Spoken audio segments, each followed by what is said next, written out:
ev kirayə. Almaq istəyən azı 2000 aya gəlir. Evlərin hərəsi 400 manatdan, nə qədər 2800. Nə qədər pul idi? Torpaq 45.000 idi. Oraya icazəli qoy olsun 100.000.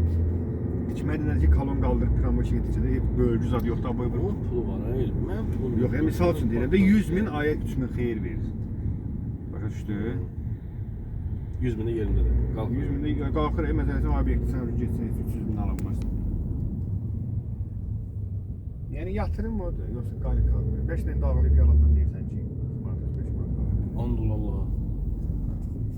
Bir toydan 45 manat, o maşını dırıldatmağı. Dəyməz. Məzələnsə deyir, onu taksiyə qoşdan ondan xeyir. Yox, ondan satıb 3 kişidən bir ayda alsam ondan pul gəlir. Taksiyə qoşaq da onu. Nə qədər benzin aslında? Ay eşək kimi beni işlədir, Allah'ın olsun qarım. Nə qədər? Rahat 20 işlədir. Bizi getməyi də ki yoxdur.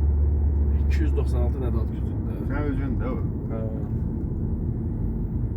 Belə rentikara verirsən, Ay yox, soyadı da. Turaldan başqa heç kimə sürməyə də qoymuram 8 tünələ. Gündüz.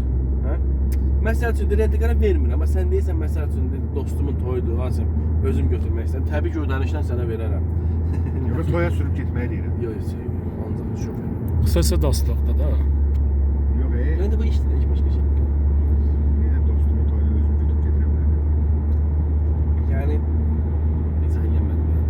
Yəni deyirsən dostumun toyda özüm götürürəm, mən elə şey vermirəm, heç kim bilsə də maşına. Amma yəni belə sürücülər hə gedə bilər. O sürücü ondan heç kim götürmür axı. Amma rentakarlar çox da bir də 150 manat ödəli var verirəm. Sən neçə götürmüşdün? 250 manat. Götürdüm onu 10 dəfə rentakarlar bəsləyirəm. 2500 manat. Götür başında var, yemək.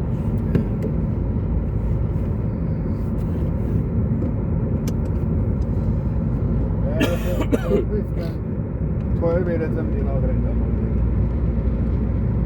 Qara diz yerindən sürsün. Güya bu yeri için. Səsi çox Deyirsən ki, mən Qalyan Vagin aldım, misal üçün 2004, 2005, 2006. Onu qoşdum, misal üçün, bayan deyildim, işəcək. Nə var mı? Sənədən ki 5 min manat verəcəyəm.